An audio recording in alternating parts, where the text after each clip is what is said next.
Hello everyone, आज हम पढ़ेंगे क्लास 9th के एसएसटी का चैप्टर 1 अंडरस्टैंडिंग सोशल साइंस।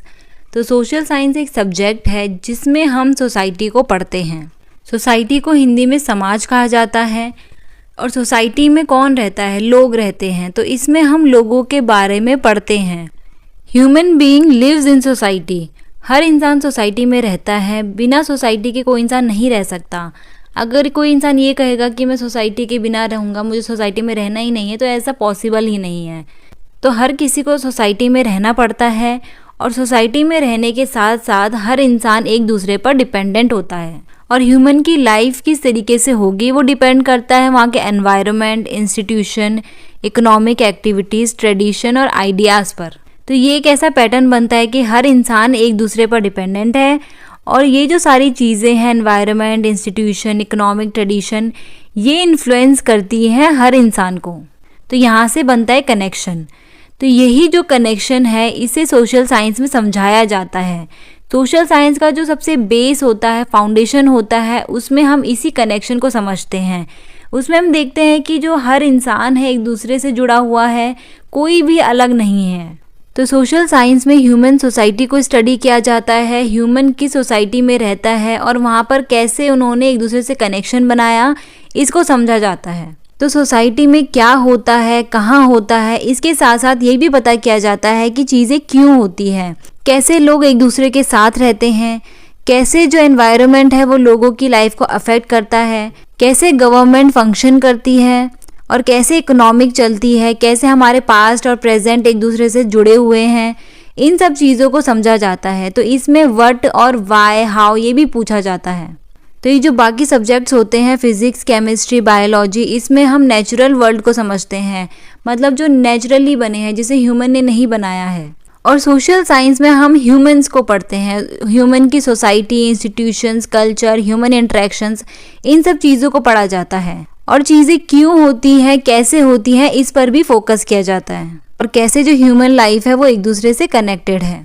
तो सोशल साइंस हम लोगों से अलग नहीं है, ये हमारी रोज़मर्रा की ज़िंदगी का ही एक हिस्सा है। जिस घर में हम रहते हैं उसका जो मटेरियल है वो कितने अलग अलग जगह से आया है। जो खाना हम खाते हैं उसे अलग अलग जगहों पर उगाया गया है और तब वो हम तक पहुंचता है। जो खाना हमारी प्लेट तक आता है उसे हार्वेस्ट करने में, प्रोसेस करने में, ट्रांसपोर्ट करने में, खरीदने में, बेचने में कितने लोगों का एफर्ट लगता है। जिस रोड पर हम चलते हैं वो पब्लिक अथॉरिटी के द्वारा बनाई जाती हैं। जिस स्कूल में हम पढ़ने जाते हैं वो एजुकेशनल पॉलिसीज़ के तहत बनता है। जिस इलेक्ट्रिसिटी को हम यूज़ करते हैं वो अलग अलग पावर स्टेशंस में बनती है और हम तक पहुँचती है। तो इस तरीके से हमारी life governance, economic production, social cooperation और नेचुरल एनवायरनमेंट से जुड़ी रहती है। ये सब चीज़ें हमसे जुड़ी हुई हैं और हमको पता भी नहीं चलता। तो अगर हम अपने चारों तरफ देखें तो हमें अलग अलग चीज़ें दिखती हैं कि क्यों कुछ लोग इतनी भीड़ भाड़ वाली जगह पर रहते हैं और क्यों कुछ गाँव इतने दूर दूर बसे होते हैं, क्यों अलग अलग कम्युनिटी में अलग अलग भाषाएँ बोली जाती है, क्यों कुछ लोग सिर्फ फार्मिंग करते हैं और कुछ लोग इंडस्ट्रीज और ट्रेड पर फोकस करते हैं, कैसे जो गवर्नमेंट का डिसीजन होता है ये लाखों लोगों को अफेक्ट करता है, क्यों कुछ एरिया में ज़्यादा बाढ़ आती है, क्यों कुछ रीजन में अच्छी खेती होती है जबकि दूसरे रीजन में नहीं होती, और कैसे क्लाइमेट चेंज हमारी लाइफ को अफेक्ट करता है। तो इन तरीके के क्वेश्चन से हमें ये पता चलता है कि कोई भी सोसाइटी अपने आप वर्क नहीं करती, बल्कि उनके पीछे history, geography, institution, resource, human choices, इन सब चीज़ों का हाथ होता है। और सोशल साइंस में इसी तरीके के क्वेश्चंस के आंसर ढूंढे जाते हैं। पहले उनको अच्छी तरीके से ऑब्जर्व किया जाता है, देखा जाता है कि यहाँ पर ऐसा क्यों है, ऐसा क्यों है। उसके बाद एविडेंसेस इकट्ठा किए जाते हैं, सबूतों को इकट्ठा किया जाता है और उसके बाद कोई लॉजिकल रीजनिंग यूज़ की जाती है। मतलब कि जो एविडेंसेस मिले हैं उनको एनालाइज किया जाता है, उससे एक थ्योरी बनाई जाती है और अपनी कॉमन सेंस भी यूज़ की जाती है। तो यहाँ पर हमारा जो ये वाई और हाउ हम पूछ रहे हैं उसके लिए हमको इन सब चीज़ों का यूज़ करना पड़ेगा। इन क्वेश्चंस के लिए हमको ऑब्जर्वेशंस, एविडेंसेस और रीजनिंग का यूज़ करना पड़ेगा, तभी हम कोई आंसर ढूंढ सकते हैं। तो ये जो हम डेली एक्सपीरियंस करते हैं या फिर अपने आसपास की चीज़ों को ऑब्जर्व करते हैं, इससे हमें ये पता चलता है कि जो सोसाइटी है, लोग हैं, एक दूसरे से कनेक्टेड हैं और जो सोसाइटी है वो अलग अलग हिस्सों को बनाकर नहीं बनी है, बल्कि एक ही कहानी के अलग अलग पार्ट हैं जिसे हम अलग अलग नज़रिए से समझते हैं, जैसे हिस्ट्री, ज्योग्राफी, पॉलिटिकल साइंस, और ये सब चीज़ें मिलकर ही एक सोसाइटी बनाती हैं। तो अभी तक हमने ये देखा कि सोशल साइंस में कैसे हर कोई एक दूसरे पर डिपेंडेंट होता है और सारी चीज़ें एक दूसरे से कनेक्टेड होती हैं। इसमें सिर्फ क्या होगा ये नहीं पूछा जाता, बल्कि क्यों और कैसे होता है ये भी पूछा जाता है। और इसी क्वेश्चन के आंसर को ढूंढने के लिए साइंटिस्ट ऑब्जर्वेशन करते हैं, एविडेंसेस ढूंढते हैं और रीजनिंग यूज़ करते हैं। हेलो एवरीवन, आज हम पढ़ेंगे understanding society through time and tradition. मतलब टाइम के साथ कैसे सोसाइटी चेंज होती रहती है और कैसे इंडियन ट्रेडिशन में सोसाइटी को समझा जाता था। सोसाइटी हमेशा से वैसी नहीं थी जैसी हमें आज दिखती है, इसको बदलने में कई हज़ारों साल लग जाते हैं। तो जो आज का समाज है वो पहले के समाज से बहुत अलग था। जो पहले ह्यूमन कम्युनिटीज़ हुआ करती थी वो अपने ज़िंदा रहने के लिए नेचर पर डिपेंड करते थे, जैसे कि शिकार कर लेना, फ्रूट्स इकट्ठा करना या फिर गुफाओं में रहना। लेकिन धीरे धीरे टाइम के साथ लोगों ने फसल उगाना शुरू किया, जानवरों को पालना शुरू किया और वो एक जगह पर रहने लगे, नए औजार बनाने सीखे और व्यापार भी शुरू किया। एक्सचेंज गुड्स का मतलब है कि आप एक चीज़ के बदले दूसरी चीज़ लेते हो या देते हो, उसको हम बोलते हैं एक्सचेंज गुड। जैसे पहले बार्टर सिस्टम होता था वैसा ही है ये। और शासन करने के लिए भी कुछ रूल्स रेगुलेशन बनाए गए। तो ऐसे धीरे धीरे करके जो गाँव है वो कस्बों में बदल गए और कस्बे शहरों में बदल गए। और ये जो नए आइडियाज़ आए, इन्वेंशंस हुए, कल्चर एक्सचेंज हुए, इन चीज़ों ने ह्यूमन लाइफ को बहुत बदल दिया। तो ऐसे टाइम के साथ हमारी सोसाइटी चेंज होती गई है। अगर हम ट्रेडिशन की बात करें तो इंडिया में स्पिरिट ऑफ इंक्वायरी को बहुत ज़्यादा इंपॉर्टेंस दी जाती थी। मतलब कि इंडिया में सवाल जवाब करने की परंपरा बहुत पुरानी है। लोग बहुत ज़्यादा क्यूरियस होते थे किसी भी चीज़ को जानने के लिए, इसलिए इंडियन ट्रेडिशन में हमेशा डिस्कशन, क्वेश्चन और लॉजिकल रीजनिंग को इम्पोर्टेंस दी जाती थी। जो पुराने विद्वान थे वो डिस्कस करते थे या फिर सोच समझकर सीखना चाहते थे। और अपने ज्ञान को बढ़ाने के लिए लोग हमेशा ऑब्जर्वेशन पर फोकस करते थे। मतलब कि चीज़ों को ध्यान से देखना, उसको गहराई से सोचना और आपस में बातचीत करके या फिर डिबेट करके उस चीज़ को समझना। तो इंडियन ट्रेडिशन में बहुत कॉमन रहा है कि चीज़ों को रटने की बजाय उसको एक्सपीरियंस करके समझा जाता था। उसमें ऑब्जर्वेशन की जाती थी, डायलॉग्स और सवाल जवाब पूछे जाते थे। तो इस चीज़ को समझने के लिए दो एग्जाम्पल दिए गए हैं। पहला है पंचमहाभूत और दूसरा है वासुदेव कुटुंबकम। पंचमहाभूत का मतलब होता है 5 एलिमेंट। पंच का मतलब होता है 5 और भूत का मतलब होता है एलिमेंट। तो हमारी दुनिया में जितनी भी चीज़ें हैं वो इन 5 चीज़ों से मिलकर ही बनी है। पहला है अर्थ, वाटर, एयर, फायर और स्पेस। मतलब दुनिया में जितनी भी चीज़ें हैं वो इन्हीं 5 चीज़ों से मिलकर बनी है। तो इंसान भी इन्हीं 5 चीज़ों से मिलकर बना है। तो अगर इंसान भी इन्हीं चीज़ों से मिलकर बना है तो ये जो नेचुरल वर्ल्ड है और ये ह्यूमन लाइफ दोनों एक दूसरे से इंटरकनेक्टेड है। तो अगर हमारे नेचर में कुछ भी प्रॉब्लम होगी या कुछ भी चेंजेस होंगे वो डायरेक्टली हमारी ह्यूमन लाइफ को अफेक्ट करेगा। जैसे कि जो एनवायरनमेंट है इसी से तय होता है कि कोई इंसान कहाँ रहेगा, क्या काम करेगा, क्या खाना पीना होगा उसका। और जिस तरीके के एनवायरमेंटल चैलेंजेस हमें आज फेस करने पड़ रहे हैं, जैसे कि ग्लोबल वार्मिंग, पॉल्यूशन, इससे हमें ये पता चलता है कि ये जो थॉट था, ये जो आइडिया था, ये आज भी उतना ही रेलिवेंट है। अगर हम नेचर के साथ तालमेल नहीं बिठाएंगे तो कहीं ना कहीं प्रॉब्लम आएगी और ये प्रॉब्लम हमारी लाइफ को ही अफेक्ट करेगी। उसी तरीके से एक और आइडिया है वासुदेव कुटुंबकम।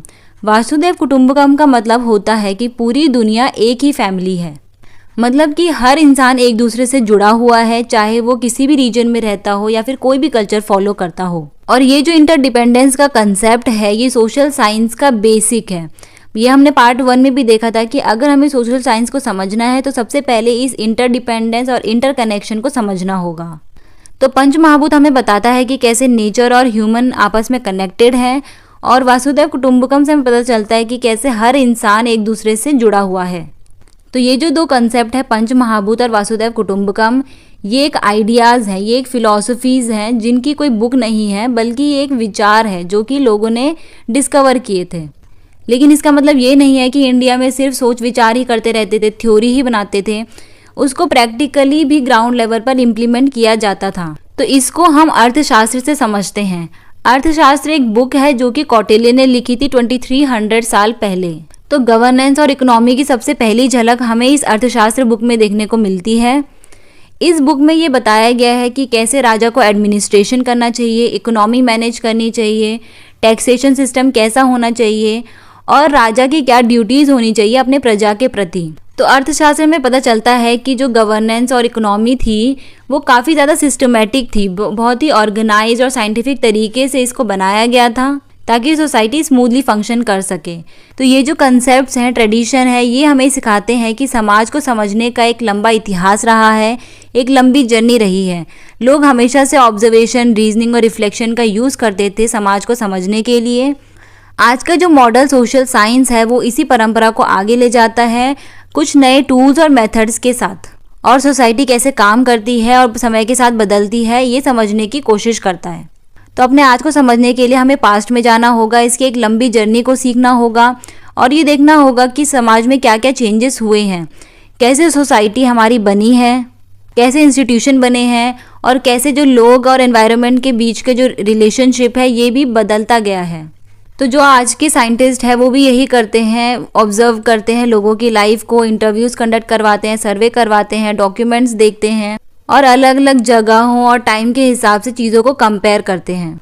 और इतने सोर्सेज और एविडेंस के बाद ही कोई एक्सप्लेनेशन दी जाती है, कोई थ्योरी दी जाती है। तो सोशल साइंस से हमें पता चलता है कि क्या चीज़ें हमेशा बनी रहती हैं या फिर क्या हमारे ट्रेडिशन से हमें वो चीज़ें मिलती हैं और कौन सी चीज़ें समय के साथ बदल जाती हैं। तो इससे ही दिखाता है कि कैसे हमारा पास्ट हमारे प्रेजेंट को बनाता है और कैसे हमारा प्रेजेंट के जो एक्शंस होते हैं वो हमारे फ्यूचर को इन्फ्लुएंस करते हैं। तो यहाँ तक हमने देखा कि टाइम और ट्रेडिशन के साथ सोसाइटी बदलती रहती है। आज हम पढ़ेंगे social science as a study of discipline. तो ह्यूमन सोसाइटी बहुत ही ज़्यादा कॉम्प्लेक्स होती है, बहुत डिफ़िकल्ट होती है। इसको हम एक तरीके से या फिर एक सब्जेक्ट से नहीं समझ सकते। ऐसी सोसाइटी को समझने के लिए हम सोसाइटी को अलग अलग नज़रिए से देखते हैं। फॉर एग्जांपल, अगर कहीं पर सूखा पड़ गया है तो वहाँ की जो क्रॉप्स है उस पर असर आएगा, जो फार्मर्स की इनकम है वो भी अफेक्ट होगी। इसको टैकल करने के लिए गवर्नमेंट कुछ रिलीफ मेजर्स जारी करेगी और लोग माइग्रेट करके दूसरे शहरों में जाने लगेंगे। तो यहाँ हम देख सकते हैं कि कैसे जो एक प्रॉब्लम है वो बाकी सारी प्रॉब्लम से जुड़ी हुई है। तो इसलिए सोसाइटी को समझने के लिए एक पॉइंट ऑफ व्यू काफ़ी नहीं होता, इसमें हमें होलिस्टिक अप्रोच अपनानी होती है कि हर किसी सब्जेक्ट को हम इसमें इन्वॉल्व करें, तभी हम सोसाइटी को अच्छी तरीके से समझ सकते हैं। तो इसीलिए जो सोशल साइंस होता है वो कोई एक सब्जेक्ट नहीं होता, बल्कि अलग अलग सब्जेक्ट्स को मिलाकर बनाया गया एक ग्रुप होता है, जिसके हर एक सब्जेक्ट में ह्यूमन लाइफ को एक अलग नज़रिए से देखा जाता है, उसको एक अलग तरीके से समझा जाता है और यही सारे सब्जेक्ट मिलकर सोसाइटी को समझने में हेल्प करते हैं। तो स्कूल लेवल पर सिर्फ 4 सब्जेक्ट्स को ज़्यादा इंपॉर्टेंस दी गई है, ज्योग्राफी, हिस्ट्री, पॉलिटिकल साइंस और इकोनॉमिक्स। इसके अलावा भी और सब्जेक्ट्स होते हैं जो कि हम अपने हायर लेवल पर पढ़ेंगे, लेकिन अभी के लेवल पर आपको सिर्फ इन 4 सब्जेक्ट्स को ही पढ़ना है। तो शुरू करते हैं अपने ज्योग्राफी वाले पार्ट से। तो ज्योग्राफी में हम देखते हैं कि कोई भी जगह, कोई ऑब्जेक्ट, मटेरियल, पीपल, इन सब चीज़ों की लोकेशन क्या है, वो कहाँ पर रहते हैं और ये सारी चीज़ें किस तरीके से बटी हुई है। तो ज्योग्राफी में मेनली हम किसी चीज़ की लोकेशन के बारे में पता करते हैं कि कौन सी चीज़ें कहाँ पर हैं और वहाँ पर क्यों हैं। लेकिन इसके साथ साथ हम ये भी देखते हैं कि जो ये ह्यूमन लाइफ होती है ये अपने आसपास के जो चीज़ें होती है, सराउंडिंग एनवायरनमेंट, इससे किस तरीके से कनेक्ट करती है और इनके बीच में क्या रिलेशनशिप बैठता है। तो ज्योग्राफी में हम इन दोनों चीज़ों को पढ़ते हैं। एक तो अर्थ के जो फिजिकल फीचर्स होते हैं जैसे पहाड़, नदियाँ, रेगिस्तान, इन सब चीज़ों को पढ़ा जाता है और साथ साथ ही जो ह्यूमन कम्युनिटीज़ होती हैं उसको भी इसमें इंक्लूड किया जाता है।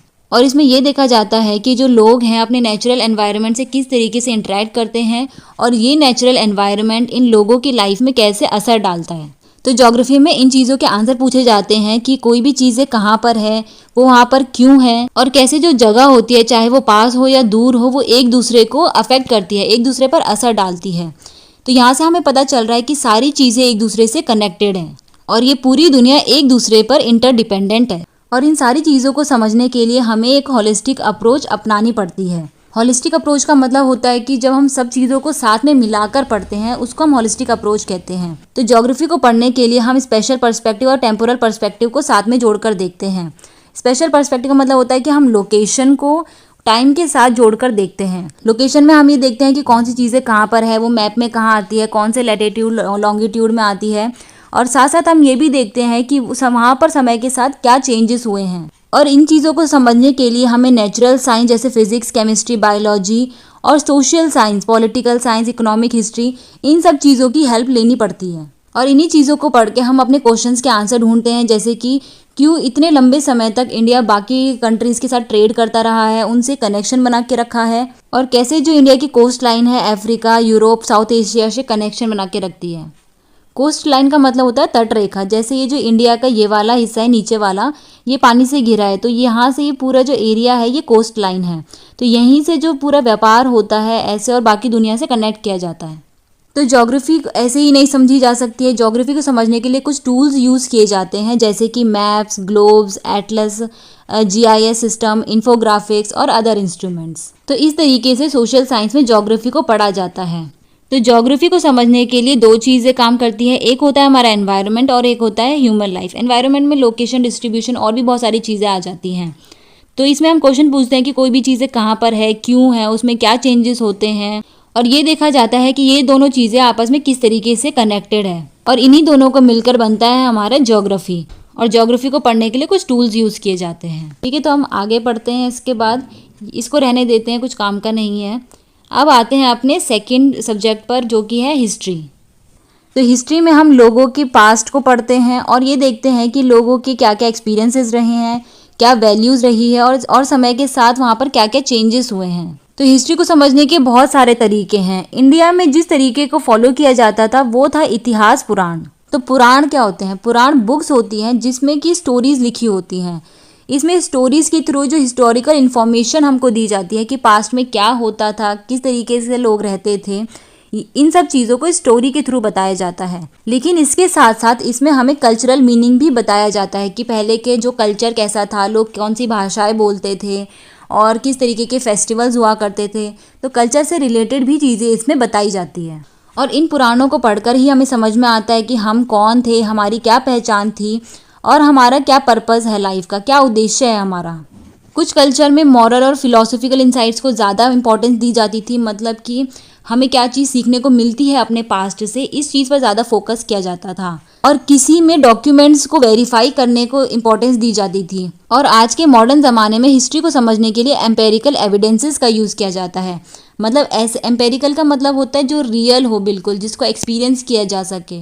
इसमें कोई हवाई बातें नहीं की जाती, कोई कहानी पर बेस्ड चीज़ें नहीं देखी जाती, जिसको एक्सपीरियंस किया जा सके, जो रियलिटी में है सिर्फ उसी को यूज़ किया जाता है। और ऐसी चीज़ों को समझने के लिए कुछ टूल्स यूज़ किए जाते हैं, जैसे कि ह्यूमन जेनेटिक, मतलब कि इंसान कहाँ से आया या उसके जीन्स चेक किए जाते हैं। एक टेक्निक होती है कार्बन डेटिंग, इसमें जो सामान है, जो भी चीज़ हमें मिली है, उसकी ईयर पता किया जाता है, वो कितना सामान पुराना है, कब किस टाइम पर बना, इसमें ये देखा जाता है। इसके अलावा खुदाइयाँ की जाती हैं और जो अलग दूसरे साइंटिफिक मेथड होते हैं उनको भी यूज़ किया जाता है। तो हिस्ट्री को समझने के लिए क्या क्या सोर्सेज है, क्या चीज़ें हैं हमारे पास जिससे हम हिस्ट्री को समझ सकते हैं। तो मेनली दो तरीके के सोर्सेज होते हैं, एक होता है लिटरेरी सोर्सेज और एक होता है आर्कियोलॉजिकल सोर्सेज।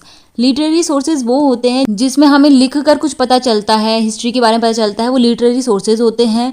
और दूसरे होते हैं आर्कियोलॉजिकल सोर्सेज, इसमें हमें खुदाई में कोई चीज़ें मिलती हैं, चीज़ों को ढूंढ कर पता किया जाता है। तो अगर हम लिटरेरी ट्रेडिशंस की बात करें तो इसमें आते हैं ट्रैवलॉग्स, मेमोयर, कॉरेस्पॉन्डेंस। देखो, ट्रैवलॉग का मतलब होता था जब कोई एक इंसान एक कंट्री से दूसरी कंट्री में जाता है और वहाँ की जो चीज़ें हैं, वहाँ के कल्चर को जब वो एक नोटबुक पर या फिर कहीं पर लिख देता है, उसको हम ट्रैवलॉग कहते हैं।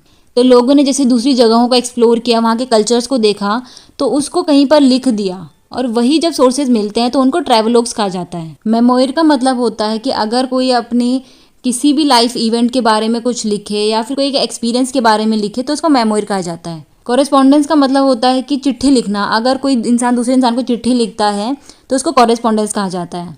जीनेलॉजिकल रिकॉर्ड्स वो रिकॉर्ड्स होते हैं जिसमें कि पूर्वजों के बारे में वंशावली लिखी होती है कि ये इसका बेटा है, ये इसका बेटा है, ये इसका बेटा है, तो ऐसे करके पूरे ही पूर्वजों के बारे में लिखा जाता है। फोकलोर और ओरल ट्रेडिशन, इसका मतलब होता है कि जो पुराने गाने होते हैं, जैसे कि लोक कथाएँ, डांसेस, पेंटिंग्स, कल्चर, ये सब चीज़ें होती हैं और इनको अगर ओरली करके आगे बढ़ाया जाता है तो इनको ओरल ट्रेडिशन कहा जाता है। रिवेन्यू डॉक्यूमेंट का मतलब होता है कि जिसमें ये लिखा जाता था कि यहाँ पर इसकी ज़मीन है, इस पर इतना टैक्स लगेगा, इतना रिवेन्यू रहेगा, तो उसको रिवेन्यू डॉक्यूमेंट्स कहा जाता था।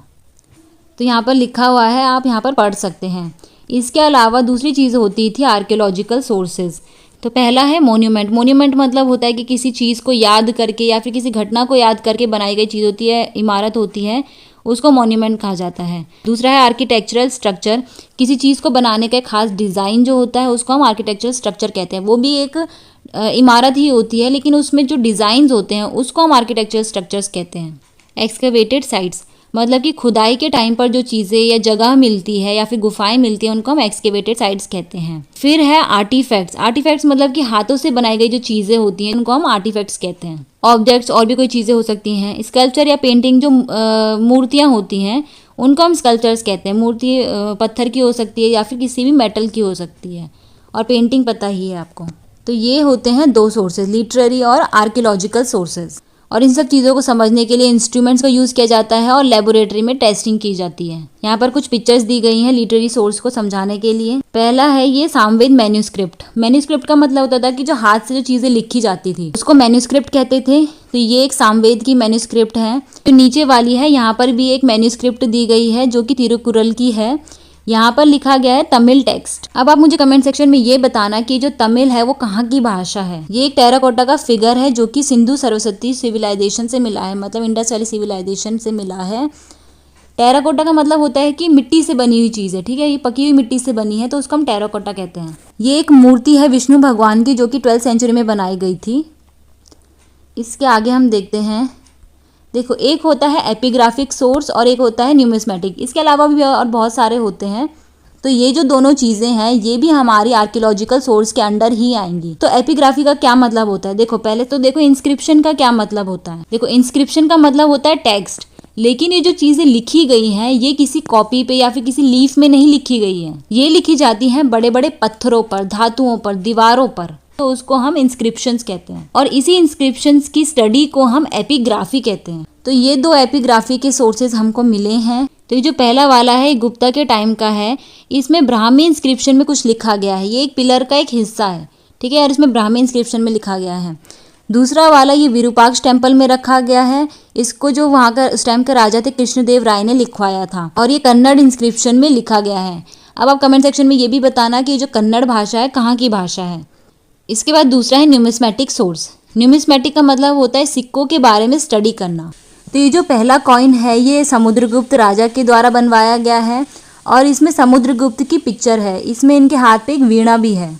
और ये जो दूसरा वाला है ये जहांगीर ने बनवाया था। इसमें जो धनु राशि होती है उसकी पिक्चर है। तो यहाँ तक थी हमारी हिस्ट्री। अब चलते हैं अपनी पॉलिटिकल साइंस में।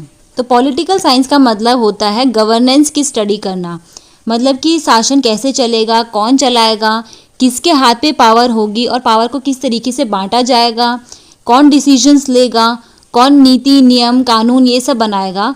इन सब चीज़ों के बारे में हम पॉलिटिकल साइंस में स्टडी करते हैं। इसमें हम कॉन्स्टिट्यूशन को पढ़ते हैं, गवर्नमेंट को पढ़ते हैं, और जो इंस्टीट्यूशंस बनाए गए होते हैं स्टेट के द्वारा उनको भी पढ़ा जाता है। लेकिन इन सब चीज़ों के अलावा पॉलिटिकल साइंस में हम सोशल मूवमेंट मतलब कि सामाजिक आंदोलन के बारे में भी पढ़ते हैं। देश को किस तरीके से बनाया जाना चाहिए, जो फॉरेन पॉलिसीज़ होती हैं, मतलब कि एक कंट्री दूसरी कंट्री के साथ किस तरीके से रिलेशन बनाता है, वो सब चीज़ें भी इसमें पढ़ी जाती हैं।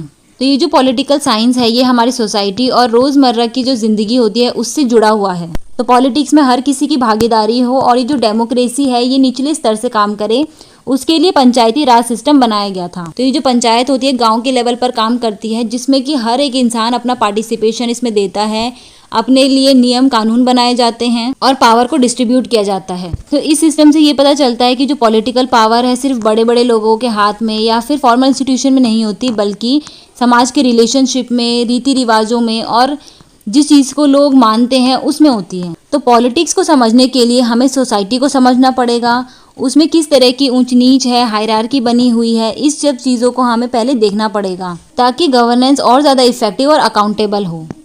तो इंडिया में जो पॉलिटिक्स की पढ़ाई है ये काफ़ी ज़्यादा पुरानी है, ये कोई नई चीज़ नहीं है। और यहाँ पर जो पॉलिटिकल साइंस सब्जेक्ट है इसको अलग सब्जेक्ट की तरह नहीं देखा जाता था, बल्कि इसको धर्म, अर्थ और राजधर्म के साथ ही मिलाकर पढ़ाया जाता था। धर्म का मतलब होता था कि हमारी क्या नैतिक ड्यूटी होती है, क्या हमारा काम है।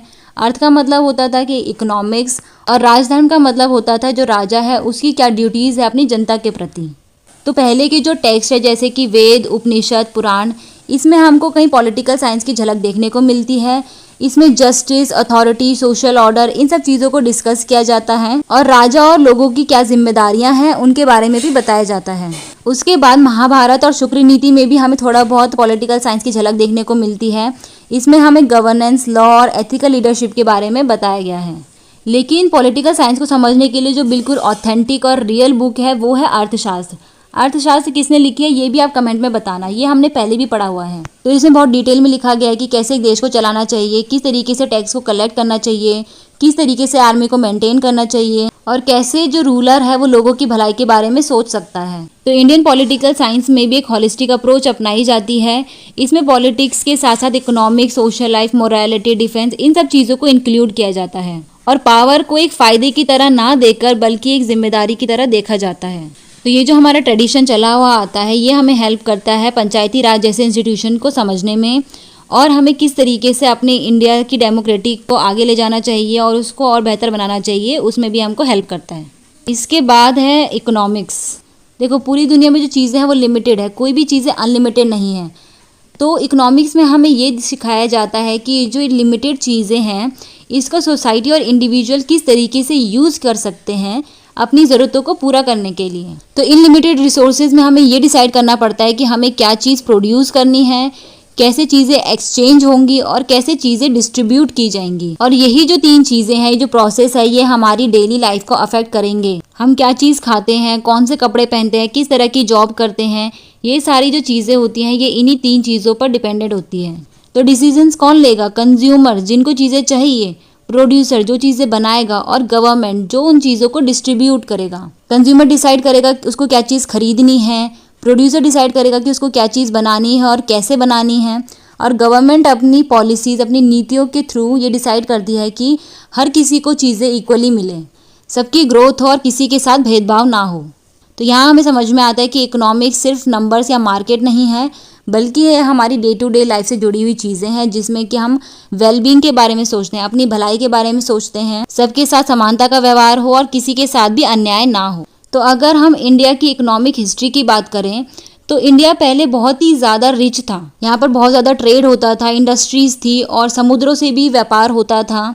लेकिन जब कॉलोनियल रूल आया, जब अंग्रेजों का शासन यहाँ पर हुआ तो ये सारी चीज़ें बंद हो गई। इन अंग्रेजों ने इंडिया को बहुत ज़्यादा लूटा, यहाँ पर बहुत गरीबी आने लगी, अकाल पड़ने लगे और जो इंडस्ट्रीज़ है वो पूरी तरीके से बंद हो गई। इंडिपेंडेंस के बाद से गवर्नमेंट ने काफ़ी ज़्यादा कोशिश करी कि अपनी इकोनॉमी को रिवाइव किया जा सके, उसको दोबारा से बनाया जा सके और ऐसा हुआ भी है। इंफ्रास्ट्रक्चर में इम्प्रूवमेंट देखने को मिली है, एजुकेशन और टेक्नोलॉजी में और ज़्यादा बढ़ोतरी हुई है, गरीबी में कमी देखने को मिली है और लाइफ एक्सपेक्टेंसी में बढ़ावा देखने को मिला है। फिर भी कुछ चीज़ें बाकी है, जैसे कि इनकम को बढ़ाना और हर किसी को ग्रोथ का फ़ायदा मिले, ये सब चीज़ें अभी भी थोड़ी बहुत बाकी हैं। तो इकोनॉमी को डेवलप करने का ये एक सेंट्रल गोल है। तो इकोनॉमिक्स से हमें ये समझने में मदद मिलती है कि हमने क्या चीज़ अचीव कर ली है और क्या क्या चैलेंजेस अभी बाकी हैं। इसके अलावा इकोनॉमिक्स से हमें ये भी पता चलता है कि हमें अपने रिसोर्सेज को किस तरीके से यूज़ करना चाहिए ताकि वो हर किसी के यूज़ आए और फ्यूचर में भी लोगों के लिए बचे रहें। इसको हम सस्टेनेबल ग्रोथ के नाम से जानते हैं। सस्टेनेबल ग्रोथ का मतलब होता है कि जो भी रिसोर्सेज हमारे पास हैं हम उनको अच्छी तरीके से यूज़ करें ताकि हमारी भी ज़रूरत पूरी हो सके और आगे आने वाली जो फ्यूचर जनरेशन है उनके लिए भी ये बच सके। आज हम पढ़ेंगे why should we study social science, मतलब हमें सोशल साइंस क्यों पढ़नी चाहिए, सोशल साइंस हमें क्या सिखाता है और कैसे सोशल साइंस हमारी लाइफ में मदद करती है। देखो जिस भी तरीके के घरों में हम रहते हैं, पानी यूज़ करते हैं, रोड यूज़ करते हैं, स्कूल जाते हैं, मार्केट जाते हैं या फिर कोई भी डिजिटल चीज़ें हम यूज़ करते हैं, तो ये जो सारी चीज़ें होती हैं ये सोसाइटी के द्वारा बनाई गई होती हैं। किसी एक इंसान ने तो उसको बनाया नहीं है, तो ये सारी चीज़ें सोसाइटी के द्वारा क्रिएट और मैनेज की जाती हैं और कैसे हमारी डेली लाइफ इस सोसाइटी पर डिपेंड करती है। तो सोशल साइंस सबसे पहले हमको यही सिखाता है कि हम सोसाइटी के बारे में जानें। तो सोशल साइंस हमें समझने में हेल्प करता है कि सोसाइटी किस तरीके से बनी है, ये कैसे काम करती है और समाज के अलग अलग जो लोग हैं उनको अफेक्ट करती है।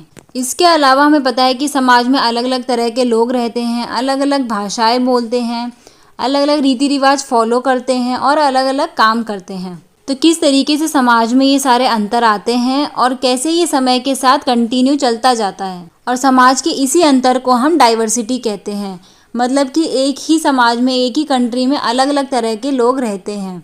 तो सोशल साइंस हमको ये भी सिखाता है कि कैसे एक कंट्री में इतने अलग अलग तरह के लोग रहते हैं, एक डाइवर्सिटी आती है। तो सोशल साइंस हमें समझने में हेल्प करता है कि किसी सोसाइटी में ये जो डाइवर्सिटी है ये कैसे आती है, उसके पीछे क्या रीज़न रहते हैं, जैसे geographical, historical, cultural, economic factors, ये सब चीज़ें देखी जाती हैं और उसके पीछे के जो रीज़न होते हैं उसको ढूंढा जाता है। और जब हमारे अंदर ये समझ आती है कि कोई भी डाइवर्सिटी क्यों एग्जिस्ट करती है, तब हम अलग अलग कम्युनिटीज़ के लिए रिस्पेक्ट भी सीखते हैं और उनके साथ कोऑपरेट भी करते हैं। तो सोशल साइंस हमें रिस्पेक्ट और कोऑपरेशन भी सिखाता है। तो सोशल साइंस हमें ये भी बताता है कि इंडिया में इतनी डाइवर्सिटी होने के साथ साथ यूनिटी भी है, कैसे हर कोई साथ में रहता है, अपने देश से प्यार करता है और हर किसी के लिए अपनेपन की फीलिंग रखता है। तो इससे हमें यूनिटी इन डाइवर्सिटी भी समझ में आती है। तो यहाँ तक हमने पढ़ा सोसाइटी और कैसे सोशल साइंस सोसाइटी को समझने में हेल्प करता है। इसके बाद हम पढ़ते हैं सोसाइटी में रहने वाले लोगों के बारे में। तो सोसाइटी में सबसे ज़्यादा इम्पॉर्टेंट होते हैं वहाँ के लोग, वहाँ के नागरिक। और ये जो सारे नियम कानून होते हैं, अधिकार होते हैं या जिम्मेदारियाँ होती हैं, ये हमें बताती है कि हमें समाज में किस तरीके से रहना चाहिए बाकी लोगों के साथ। और एक रिस्पॉन्सिबल सिटीजन बनने के लिए हमें ये पता होना चाहिए कि कैसे कोई भी गवर्नमेंट काम करती है, किस तरीके से फैसले लिए जाते हैं। तो सोशल साइंस सबसे पहले हमें एक रिस्पॉन्सिबल सिटीजन बनने में हेल्प करता है और ये बताता है कि किस तरीके से एक रिस्पॉन्सिबल सिटीजन को होना चाहिए। इसके अलावा सोशल साइंस हमें ये बताता है कि समाज के जो चैलेंजेस होते हैं, जो प्रॉब्लम्स होती है, हमें उनको किस तरीके से देखना चाहिए। जब हम समाज की प्रॉब्लम्स को, चैलेंजेस को समझते हैं, जैसे कि environmental protection, public health, employment, urban growth, तभी हम कुछ क्वेश्चंस पूछ सकते हैं। उसके पीछे क्या कारण रहे हैं, उसके क्या प्रभाव रहे हैं और उसके साथ साथ उसके जो सॉल्यूशन है उसको ढूंढने की भी हम कोशिश करते हैं। और समाज की प्रॉब्लम्स को समझने के लिए, उसका सॉल्यूशन ढूंढने के लिए क्वेश्चन पूछना बहुत ज़रूरी है। तो सोशल साइंस में हम समाज की परेशानियों को समझते हैं, उसके क्वेश्चन पूछते हैं और उसके सॉल्यूशन भी ढूंढते हैं। तो सोशल साइंस हमारे पास्ट, प्रेजेंट और फ्यूचर तीनों को कनेक्ट करता है।